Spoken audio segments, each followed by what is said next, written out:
Lute pela sua família. Lute por ela. Lute. Né? Eu acho muito interessante, muito engraçado. Né? Lógico que cada caso é um caso. Né? A pessoa, muitas vezes, ela, né, não demorou para converter e ela não tem muita autoridade sobre a família, porque ela acabou fazendo muitas coisas erradas e ela perdeu um pouco a autoridade. A gente sabe que há casos e casos, a gente sabe. Mas, e nem todo mundo vai conseguir ser correto e corrigir e fazer o certo do dia para a noite, correto? Nem todo mundo vai conseguir. Mas nós temos que reconhecer onde estamos errados e saber que a primeira coisa para você conseguir vencer alguma coisa, o primeiro passo é reconhecer que você está errado. E algumas coisas na sua vida eu quero te dar uma notícia. Quero te dar uma notícia. Tem algumas coisas na sua vida que você fez de errado no passado, entendeu? Que não tem mais conserto. Você já ouviu essa no púlpito? Você nunca ouviu. É a primeira vez. Mas isso é bíblico. Entendeu? Esse pastor deve ser meio incrédulo. Entendeu? Esse pastor aí. A Bíblia diz que Deus é o Deus do impossível. É. Mas a mesma Bíblia que diz que é o Deus do impossível, ela também diz que quando você adulterou, o opróbrio nunca se apagará. Em outras palavras, não tem mais conserto. Você pode consertar pela metade, mas consertar totalmente, nunca mais.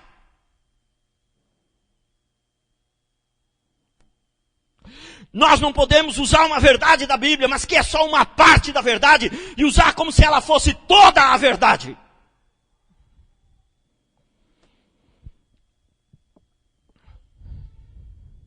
Eu acho estranho quando um homem diz, você pergunta para um homem, você veio para a igreja? Que bom, a paz do Senhor, seja bem-vindo. Porque a sua esposa não veio? Porque ela não quis. Irmão, deixa eu falar uma coisa para você. A minha esposa, ela não tem essa liberdade de vir para a igreja quando ela quer. Ela não vem no culto quando eu permito que ela não venha. Eu sou o cabeça da casa, eu sou o líder daquela casa.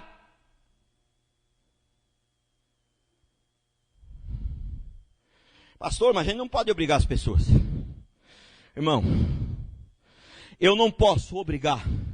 Nenhum homem, nenhum líder da sua casa pode obrigar a sua esposa a se converter. Nenhum líder pode dizer para sua esposa.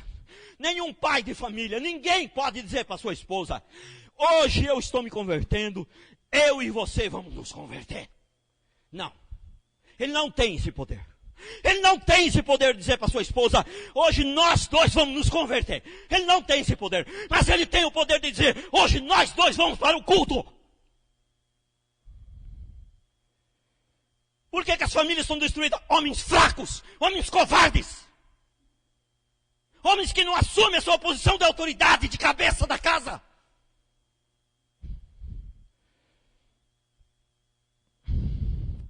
Lute pela sua família. Lute por ela. Neemias 4, 13 e 14. Então pus o povo por famílias, nos lugares baixos e abertos, por detrás do muro, com suas espadas, com suas lanças e com seus arcos. Quero dizer uma coisa a vocês. Essa politiquinha, essa passeata contra Bolsonaro, contra que crente não pode usar arma, isso não é bíblico. Isso é mentira do diabo. Há momentos que a guerra é de joelho, mas há momentos que é de arma em punho. Inspecionei, dispus-me e disse aos nobres.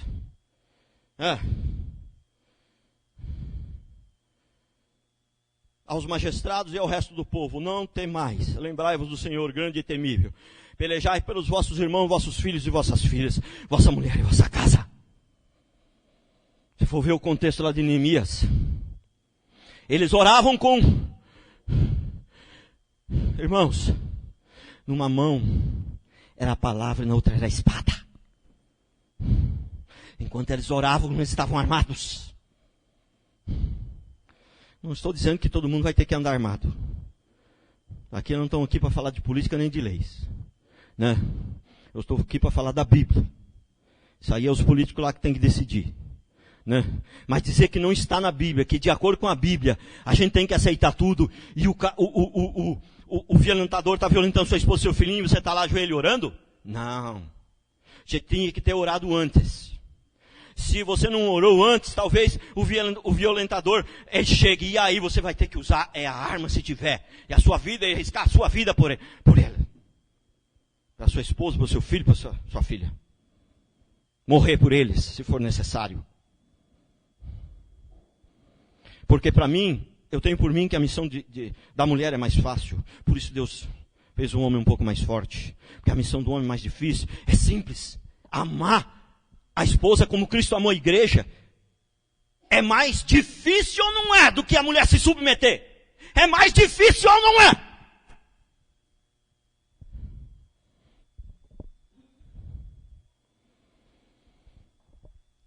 Josué 24, 14 e 15. Irmãos, se os seus filhos estão sendo mal educados, se eles não estiver sendo bem educados, quando eles tiverem 13, 14, 15 anos, eles têm 90% de chance de se desviar da igreja. Pode ser que eles não se desviem da igreja, mas vão se desviar de Cristo. Alguns se desviam até da igreja, saem fora e nunca voltam mais. Outros continuam na igreja, mas não tem Cristo. Porque está cheio de gente dentro da igreja, mas não tem Cristo. E se os seus meninos se perder, quem é o principal culpado? Hein? Se esta igreja se perder, quem é o principal culpado? É a Carolina? É o Anderson? Não, sou eu! Portanto, se os seus filhos se perderem, o principal culpado é o homem. Você é o cabeça da casa, você tem autoridade. Deus deu a autoridade a você, homem. Você é o principal culpado. E a mulher não tem culpa? Lógico que tem. Pastor, mas se eu tiver uma mulher endemoniada, um bicho ruim mesmo, como é que eu faço? Irmão, vou usar uma expressão bem legal. Irmão, chora, geme, e para Deus fazer um milagre. Se Ele quiser fazer, Ele vai fazer. Se Ele não quiser, Ele não vai fazer. Porque tem pessoa que não vai mudar mesmo. E aí você rodou, meu filho. Você escolheu mal. E se escolheu mal, agora vai pagar o preço. Você rodou. Porque Deus é o Deus do impossível. Mas a mesma Bíblia que diz que Deus é o Deus do impossível, ela também diz que você colhe o que você plantou. Você escolheu a pessoa errada, você vai colher.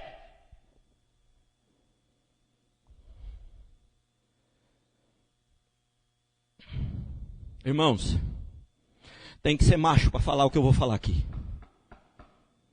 A minha esposa é uma mulher que, como que eu poderia dizer? Como que eu poderia dizer? Uma mulher crente.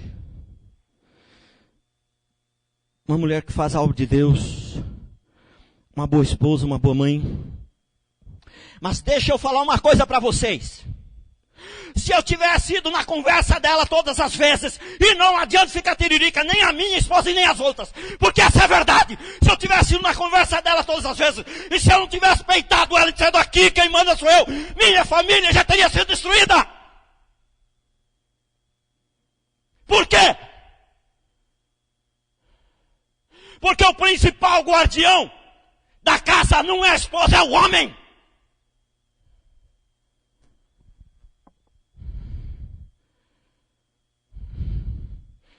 Se a minha, que é crente, que é uma, já teria sido destruída, e quem não tem uma esposa assim, então, que nem é crente direito, então, o que não será, então?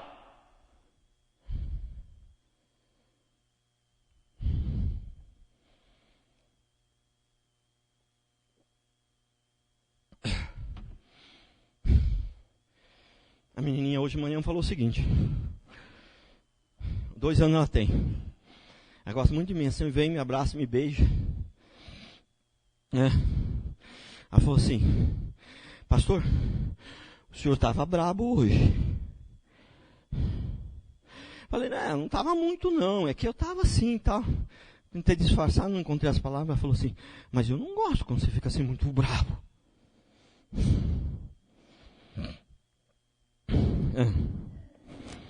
Irmão, Josué 24, 14 e 15. Pastor, mas eu passei a minha vida inteira fazendo tudo errado, e hoje, ouvindo essa palavra, eu vou chegar em casa, e eu vou tomar uma posição, e agora vai ser desse jeitinho que você falou aí, do dia para a noite, irmão. Aí você arrumou uma guerra, você vai arrebentar, sua família vai ficar pior do que estava. Entendeu?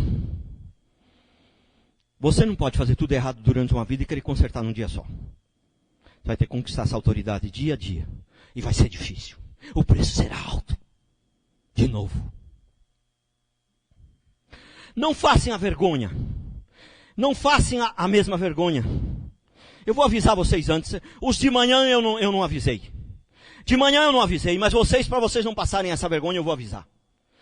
Que eu disse: quem ouviu essa palavra e quer uma transformação da família, sai do seu lugar e vem à frente.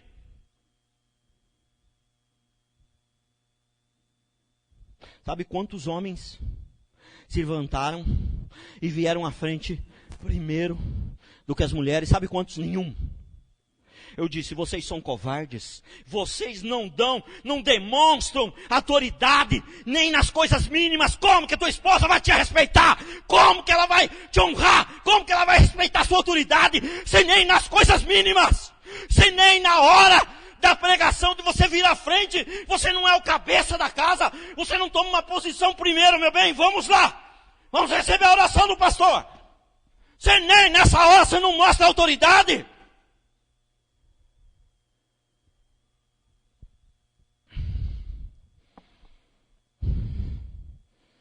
Josué 24, 14 e 15.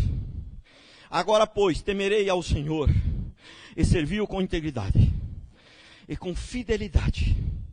Deitai fora os deuses, aos quais serviram vossos pais, além do Eufrates, e no Egito, e servia ao Senhor. Josué, ele era o líder da nação. Aqui ele está falando para a nação. Entendeu? Deixa eu falar uma coisa para você. Se essa palavra te deixar nervoso, te deixar triste, te deixar enfurecido, se essa palavra fizer alguma coisa na sua vida nessa noite, eu diria que louvado seja o nome do Senhor! Porque se você não ficar nervoso, se não ficar enfurecido, alguma coisa errada tem. Olha o que disse Josué, versículo 15. Porém, se vos parece mal servir ao Senhor, ainda quero lembrar vocês, na minha casa tem umas coisinhas que durante essa palavra ainda precisa melhorar. Porque quando eu prego, ela tem que servir para mim também. Ainda tem umas coisinhas lá que eu estou de olho. Porém, se vos parece mal servir ao Senhor, escolhei hoje a quem servais.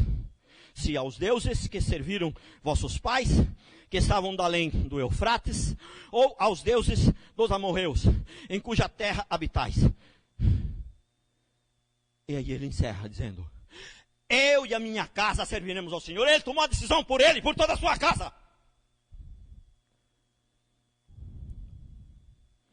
Eu tomei uma decisão na minha vida. Eu quero ser crente de verdade. E eu vou pregar o que eu creio que a palavra de Deus diz, doa a quem doer. E essa igreja vai ser uma igreja onde tem um povo de Deus de verdade. E se você quer fazer parte dela, você vai ter que acompanhar também. Você vai ter que tomar uma posição. Senão vai chegar uma hora que você não vai conseguir caminhar junto.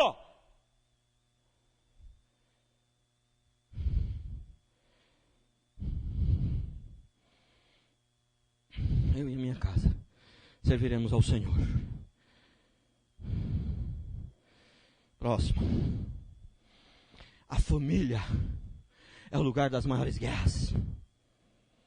A família.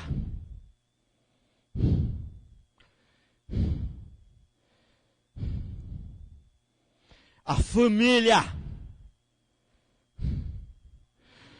Se você tiver uma arma em punho, uma metralhadora, um fuzil, e for para a guerra, a única coisa que pode acontecer com você é você perder a sua vida física. Só isso, nada mais. Não pode acontecer mais do que isso. Não vai acontecer muita coisa de ruim para você. A única coisa que pode acontecer é te matarem. Só isso. Agora, a guerra que nós temos dentro de casa, ela pode destruir a sua vida, da sua esposa, da sua família, da sua descendência, e pode te matar fisicamente e espiritualmente, todos para o inferno.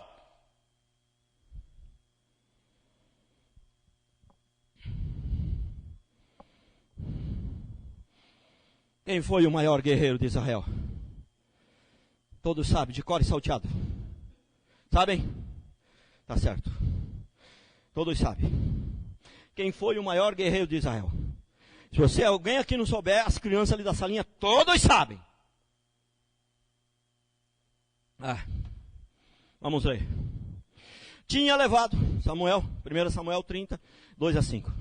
Tinham levado cativas as mulheres que lá se achavam, porém, a ninguém mataram, nem pequenos nem grandes. Então somente os levaram consigo e foram ao seu caminho. Isso aqui aponta para algo espiritual, né? Ninguém mataram. Versículo 3. Davi e seus homens vieram à cidade, e ele queimada, e suas mulheres, e seus filhos e suas filhas eram levados cativos.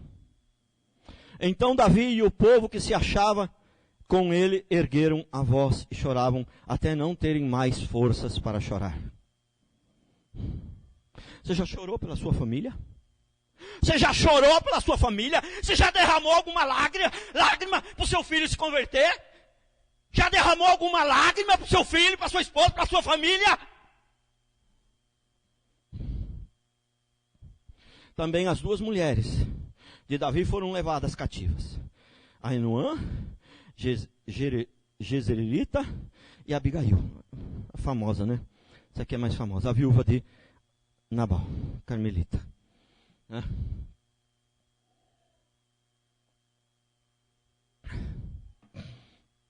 Uma guerra contra Davi na sua casa, na sua família. Irmão, a família é o lugar das maiores guerras. A família é a primeira instituição instituída por Deus. É a primeira instituição e foi instituída diretamente por Ele, no Jardim do Éden. A família é a instituição mais antiga. A família é a instituição mais antiga que a própria igreja. Famílias destruídas, igreja destruída, sociedade destruída. Família destruída, igreja destruída, sociedade destruída. Como foi a família de Adão e Eva? Caim matou Abel. Quer guerra maior que essa? Perdeu a guerra aqui. Né? E a família de Abraão? 100 anos esperando vir um filho, fabricou o Ismael antes de Isaac, que é aquela guerra que tem lá que não tem fim. Os árabes simbolizam o filho da carne, que era Ismael. Os judeus simbolizam o filho da promessa, o filho do espírito, que é Isaac. E a Bíblia diz que a carne sempre vai lutar contra o espírito. Então pode ter uma certeza de uma coisa. Você não sabe quando você vai morrer. Você não sabe o que o Bolsonaro vai fazer ou deixar de fazer. Sabe? Você não sabe direito quantos filhos você vai ter. Mas uma coisa você sabe. A guerra entre os árabes e Israel não vai acabar. Viu? Mas, depois de muitos anos, com a idade de Abraão de 100 anos, aí vem o filho da promessa, Isaac. E aí quando o filho da promessa tem lá uns 16, 17 anos, então Deus manda, vai e sacrifica o teu filho. Essa é a guerra que Deus tem para nós dentro da família. Entendeu? Quer guerra maior que essa? Né? Mas tem crente que acha que ter fé, conquistar coisas grandes é pensar coisa grande. Mas está pensando em comprar um Fusca. Esse irmão é incrédulo. Eu vou comprar um Honda. Aí vem outro. Mas esse aí pensa muito pequeno. Eu vou comprar um Rolls Royce. Vou comprar uma Ferrari. Irmão, isso não é fé, isso é ambição. Isso é avareza, isso é amor ao dinheiro. Entendeu? Fé é a fé de Abraão. Você acha que por quê que o Abraão foi o pai da fé, conhecido até hoje como o pai da fé e sempre será? Você acha que é porque ele pensava coisa grande? Não, porque a fé dele, ele teve fé e amor a ponto de dizer sim, sacrificar Isaac. E essa foi a maior atitude de fé de um homem na face da terra. Moisés, e a família de Moisés, como é que foi? Foi fácil? Não teve guerra? Pouquinho, né? Os irmãos conhecem a história de Moisés, a maioria aqui. E Arão, os filhos de Arão, ofereceram o sacrifício lá errado, morreram. Foram fulminados por Deus, diante do altar. Mas a pregação moderna, Deus é amor. Deus ama, odeia o pecado, mas ama o pecador. Conversa fiada. Mentira do capeta, do inferno, do diabo. Deus odeia o pecado e odeia o pecador também que não se arrepende. Deus ama o pecador que se arrepende. Ou não se arrependeu ainda, mas vai se arrepender, esse Deus ama. Porque isso é escolhido de Deus antes da fundação do mundo. E Ana, e Samuel então, a família de Ana. Nada de vir Samuel e por aí fora, Zacarias, teve João na velhice, foi uma luta. As maiores guerras são dentro da família, irmãos. E eu quero dizer uma coisa para você. Se você permanecer nessa igreja, e você não se acovardar, a sua família vai ser transformada. A minha vai ser mais, e a sua também vai ser. E você vai ter uma família maravilhosa. Mas se você não lutar, um dia você vai acabar saindo, porque você não vai aguentar, porque a pressão vai ser tanta que você não vai aguentar. Porque aqui nós luta, aqui nós guerreia. Se você não tiver que participar da guerra, você vai se encontrar em dificuldade no meio do povo guerreiro. E eu não estou preocupado se a igreja vai encher. Eu estou preocupado se a palavra de Deus vai prevalecer e as vidas vão ser transformadas. Essa é a minha preocupação.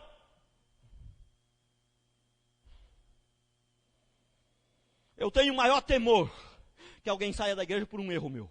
Mas jamais terei temor de que alguém saia da igreja por eu ter pregado a verdade. Jamais.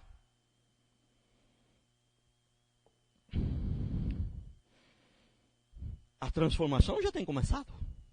Viu? Já tem acontecido aqui. Poderia citar vários exemplos, né?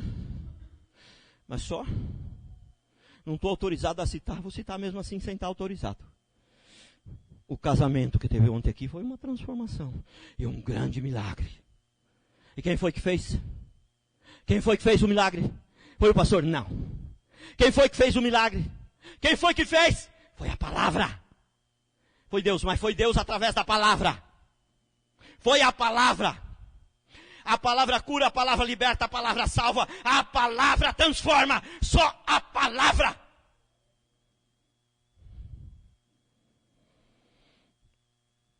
Terceiro. Irmãos,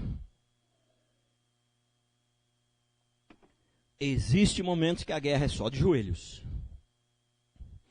Existem momentos que é só orar. Mas tem momentos que é orar e agir. Não dá para ficar só orando. É orar e agir. Mas tem momentos que não depende de nós. Aí é só oração. Mas quando depender de você, você tem que orar para Deus te dar força, sabedoria para agir corretamente. Orar sem agir não vale nada, não serve para nada. A não ser quando não tem nada que você possa fazer. Pastor, mas como isso nada que você possa fazer? No caso da esposa. O marido não quer vir para a igreja. Ela vai falar, eu sou ajudadora nesta casa aqui, eu estou indo para a igreja e você vai. Não dá, não vai dar certo. Porque Deus não vai apoiar essa coisa, porque, entendeu? O problema é o seguinte, a minha mulher é forte, ela é, irmão, ela não é mais forte que Deus. Quando você usa a palavra e age de acordo com a palavra, Deus é contigo, ele amolece ela, ele derruba ela, ele mata ela, ele faz qualquer coisa. Mas a palavra vai prevalecer quando você usa a palavra, consegue compreender isso?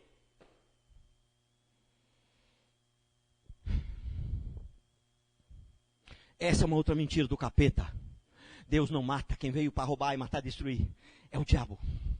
Essa é uma outra mentira do capeta. Quer dizer, não é bem uma mentira, mas é uma verdade distorcida, né?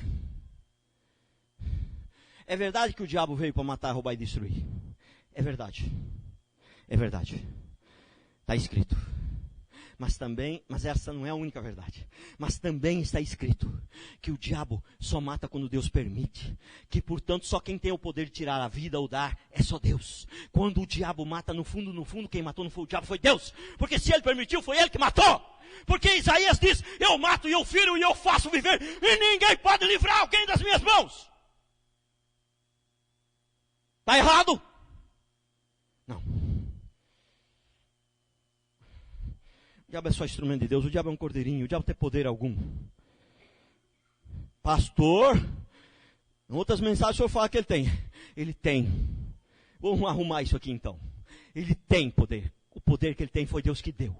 Poder dele mesmo, que vem dele mesmo, nada, vírgula, nada, 0 vezes 0. Todo o poder que ele tem foi Deus que deu.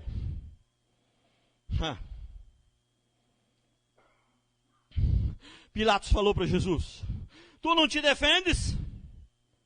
Porque tu não fala nada, tu não sabes que eu tenho poder. Não é? O poder que você tem foi do alto, foi dado. Viu? Tá certo? 1 Samuel 34. Então Davi e o povo que se achava com ele, ergueram a voz e choraram, até não terem mais forças para chorar. Se você ainda nunca chorou pela sua família, se você é o homem da casa, ainda nunca chorou pela sua família, nunca derramou uma lágrima, você não é nem digno de ser chamado de chefe da família.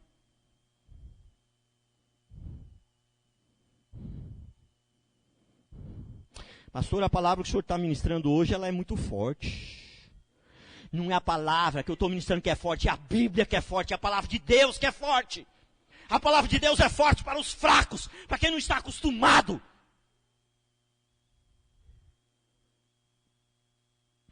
Primeiro Samuel 38. Então consultou Davi ao Senhor dizendo, primeiro ele chorou, até não ter mais forças.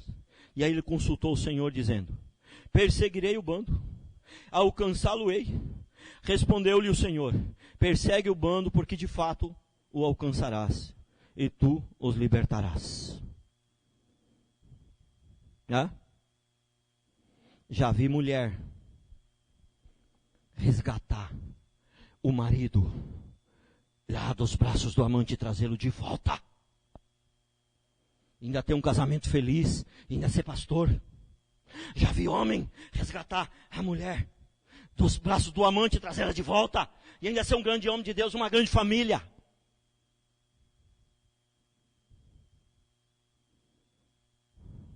Pastor, mas a Bíblia diz que em caso de adultério eu posso largar.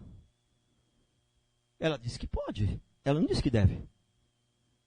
Temos que separar, temos que dizer o que é. A primeira opção seria o perdão e lutar por ela. Agora, se o adultério foi muito feio e a pessoa não se arrepende, também não tem jeito, que não depende só de você. Porque às vezes a pessoa adulterou com alguém e está querendo ficar com ele, você vai fazer o quê? Mas se depender de vós, se depender de nós, nós temos que lutar. Pastor, mas adultério é um negócio muito pesado, eu acho que a família nunca mais vai ser a mesma, realmente nunca vai ser a mesma, é a Bíblia que diz isso. Nunca mais vai ser a mesma coisa. E aí eu acho que é muito sofrimento, eu não aguentaria, acho que não ia dar para mim, tudo bem. Larga. Não está errado não. Mas não dizer que isso é a única opção. Essa é uma opção que você pode fazer, você não peca, tá certo. Bem, não tem problema nenhum. Você não está pecando não. Não está pecando. Não dá. Ela adulterou. Mas não significa que essa é a única opção. Essa é uma que você pode fazer e não é pecado. Mas não é a única, tem outras opções. Né? Então, para encerrar, quando for possível, não se contente com meias vitórias. Né? Quando for possível, porque nem sempre é possível. Entendeu? Acabei de falar. Se você adulterou, e agora você não se contenta com meia vitória, agora você quer que a sua esposa ou o esposo tenha a mesma confiança em você do que a esposa do pastor, o esposo do pastor, o do obreiro, o outro obreiro, não sei de quem. Entendeu? Aí você vai ter que se contentar com meia vitória. Porque, sabe por quê? Deus é o Deus do impossível. Mas é esse mesmo Deus do impossível, Ele mesmo disse que o opróbrio nunca se apagará. Você nunca mais vai ter a vitória por completo. Nunca mais. Em alguns casos, aliás, em alguns não, na maioria dos casos, mesmo quando a pessoa adultera antes de ser crente, nunca mais conserta 100%. Nunca mais. Pastor, mas Deus não tem esse poder. Deus tem, mas os corações são duros. Entendeu? O que eu acho um absurdo. Isso é uma coisa que me revolta. Porque quando há um adultério, quando alguém já é crente, e nunca mais você tem aquela mesma confiança, eu entendo. Eu entendo, e está escrito a Bíblia. Né? O opróbrio nunca se apaga, sabe, você nunca mais vai ter aquela mesma confiança. Mas quando o adultério foi antes de ser crente, eu não me conformo. Eu desconfio que eu não me conformo. Porque não deveria de ser assim. Se foi antes de crente, aquela vida acabou. Vai ficar 20, 30 anos se lembrando de coisas erradas do passado, de quando não era nem crente.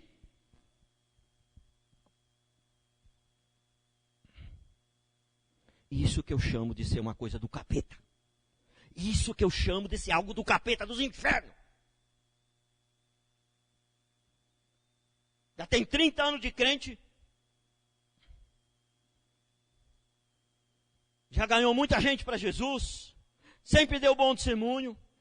Ah, mas há 45 anos atrás, mais ou menos, você me fez aquilo. A maioria não perdoa totalmente.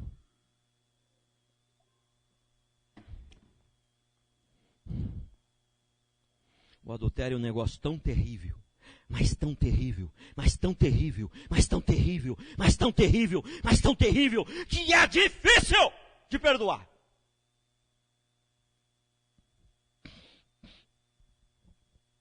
Olha aqui. Quando for possível, não se contente com meias vitórias. Eu gostava muito de uma frase que um pastor gostava de falar. Ele falava assim: a fé não nega os fatos. A fé se apega à verdade, mas não nega os fatos. Os cristãos modernos de hoje, né, eles acham que fé é negar os fatos. Entendeu? Não, isso aqui que está acontecendo não está acontecendo. São os meus olhos. Os teus olhos estão vendo porque você é incrédulo. Mas não está acontecendo. Não está acontecendo. Se está acontecendo, está acontecendo. Entendeu? A fé não é mudar as coisas que já são reais, que já são vivas. Não é mudar o que está na Bíblia. A fé é crer em algo do futuro que ainda pode mudar. O presente e o passado não muda mais. A fé não nega os fatos.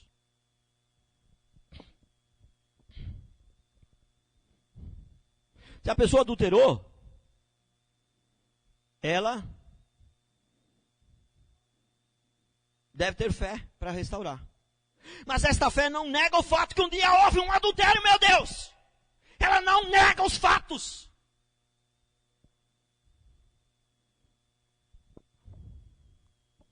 Primeiro Samuel 30, 18 a 20. Assim Davi salvou tudo quanto havia tomado os amalequitas. Também salvou as suas 2 mulheres. Não lhe faltou coisa alguma, nem pequena, nem grande. Nem os filhos, nem as filhas, nem o despojo. Nada do que lhe havia tomado, tudo Davi tornou a trazer. Também tomou Davi todas as ovelhas, o gado, levaram diante de Davi e diziam: este é o despojo de Davi. Irmãos, presta atenção aqui. Davi, o maior guerreiro de Israel. O maior guerreiro de Israel. Com aproximadamente 17 anos. com uma funda em suas mãos. E a fé num Deus grande e poderoso destruiu o Golias com 3 metros de altura. Davi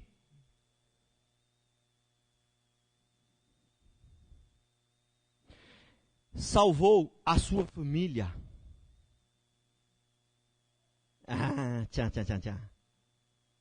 Salvou a sua família provisoriamente por uns tempos. Davi venceu a primeira guerra contra a sua casa, contra a sua família. A segunda, a terceira, a quarta e a quinta ele perdeu. Davi venceu o gigante, mas foi derrotado na guerra dentro da sua casa. Davi venceu o Golias com 3 metros de altura, mas foi derrotado na guerra da sua família. Porque a guerra dentro de casa ela é muito maior do que o gigante de 3 metros de altura. Porque a maior guerra é dentro da sua casa, é dentro da sua família. Vencer o gigante de 3 metros de altura não é tão difícil. Difícil é vencer a guerra dentro da sua casa. Por quê? Porque o gigante atirou a pedra, ele caiu, morreu, acabou a guerra. Na sua família ele venceu a primeira parte da guerra, a guerra continua. Quando você venceu a guerra hoje, amanhã cedo você acordar, a guerra começa de novo. E depois de amanhã ela começa de novo.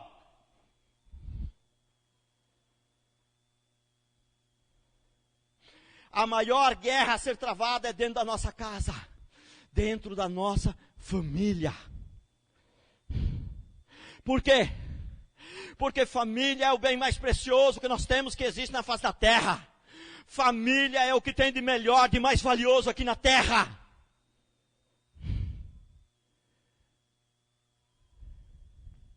Por isso que o preço é alto e por isso que a guerra é travada todo dia.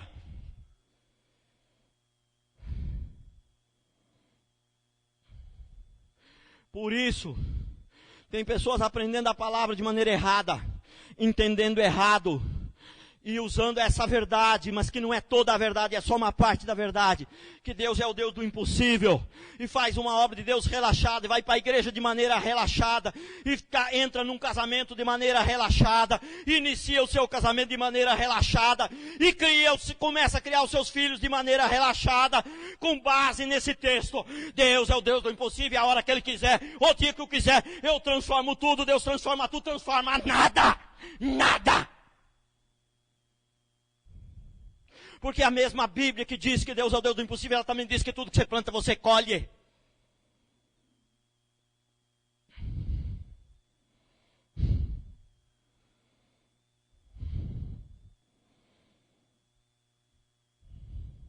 Deixa eu falar aqui uma coisa para você. O cara converteu lá com 40 anos. Se prostituiu, fez tudo que tinha de direito. E que não tinha direito. Ele não tinha direito, né? Mas... Se prostituiu, fez tudo errado. Aí ele converte.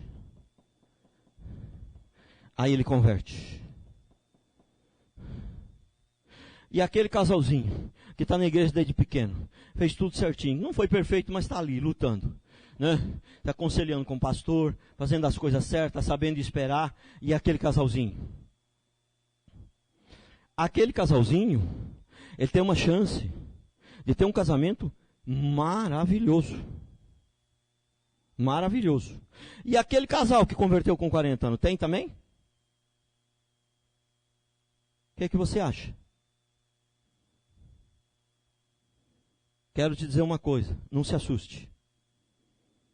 Ele tem uma chance. Tem um casamento maravilhoso. Ele tem uma chance. Mas a probabilidade dele não conseguir é muito grande. É muito grande. Mas deixa eu só te falar um detalhe. Vamos supor que ele consiga, o que já é difícil, mas não é impossível. Mas vamos supor que ele consiga. Ele pode até conseguir ter uma vida tão vencedora, tão abençoada e tão bacana quanto aquele casalzinho. Ele pode, isso não é... Deus é Deus do impossível, Deus pode fazer. Aquele casal, ele pode ter uma vida tão abençoada quanto o do casalzinho, mas não pelo mesmo preço. O preço será muito maior. Você consegue compreender? Você consegue compreender isso? Aquele casalzinho vai ter uma vida abençoada, sem muito sofrimento, sem um preço tão alto. Aquele que converteu 40 anos, ele pode, mas o preço será alto. Por quê? Porque a Bíblia diz que o que você planta, você colhe. Ah, mas Deus perdoa o que a gente fez no passado. Perdoa. Em primeiro lugar, que Deus perdoa, mas não isenta as consequências. Em segundo lugar, Deus pode até perdoar, mas sua esposa talvez não perdoe. Deus pode até perdoar, mas seu marido talvez não perdoe completamente. Entendeu? E ainda que perdoe completamente, ele não vai mais ter a confiança que ele tinha em você. E um casal onde não tem desconfiança, não tem vitória completa. Um casal onde não tem confiança plena, não tem vitória completa, não tem. Se quer vitória, tem que ter uma confiança plena.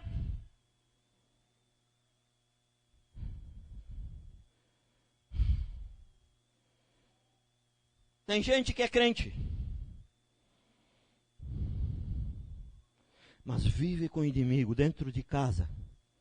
Talvez não seja o inimigo, mas seja um adversário. E não só vive com ele dentro de casa, mas dorme com ele toda noite. Com ele ou com ela. Talvez não seja propriamente um inimigo, mas é um adversário. Tudo que você vai fazer é trabalhar contra. Ainda que não seja de maneira declarada, mas está sempre tentando te derrubar.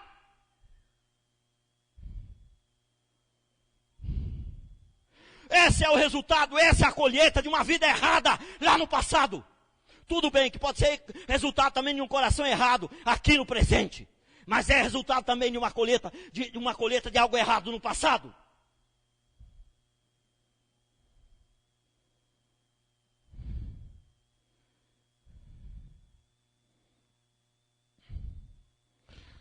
Nós não devemos lutar para ter igreja grande. Nós não devemos lutar para ser rico. Nós não devemos conquistar. Devemos lutar para conquistar o mundo. Nós não devemos lutar para realizar os nossos sonhos. Nós devemos lutar pela nossa família. Nós devemos lutar pela obra de Deus, pela transformação da nossa família. Porque tudo que nós levamos dessa terra é a família, é os relacionamentos, a família, os irmãos, é o que você ganhou. Você não leva coisas, você não leva objetos, você não leva objetos para a glória. Mas as almas que você ganhou vão estar lá junto com você. Mas a família que você ensinou e treinou e amou e lutou por ela, vai estar lá. Lá não vai ter casamento. Mas não se engane. Não se engane. Se eu chegasse lá no céu e não reconhecesse mais meus filhos, não reconhecesse minha esposa, não reconhecesse os irmãos, que graça teria o céu? Irmão, não se engane. Não se engane. Talvez até aquele irmão que não converteu, talvez você não se lembre dele lá.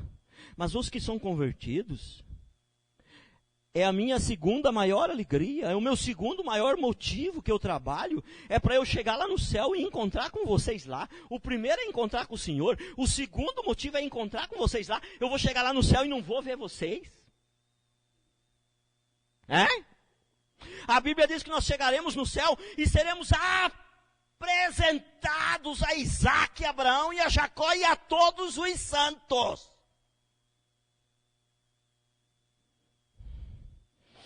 Eu espero chegar no céu e Jesus dizer, olha, Valmir, esse aqui é Abraão. Muito prazer, senhor Abraão. O senhor Valmir, o senhor está aqui, que bom. A Bíblia diz que nós seremos apresentados a Isaac, a Abraão e a Jacó. É só isso que nós levamos desse mundo, nós não levamos mais nada. E eu vou falar uma coisa para vocês. Eu estou pensando muito nisso. Eu estou começando a ficar velho, não diria, mas um pouquinho assim mais experimentado. 62 anos, vou fazer agora.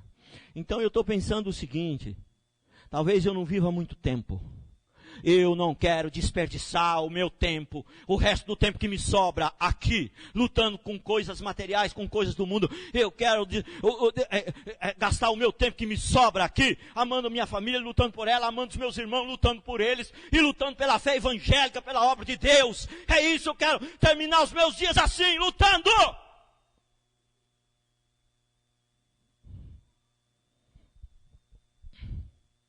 Vamos ficar de pé.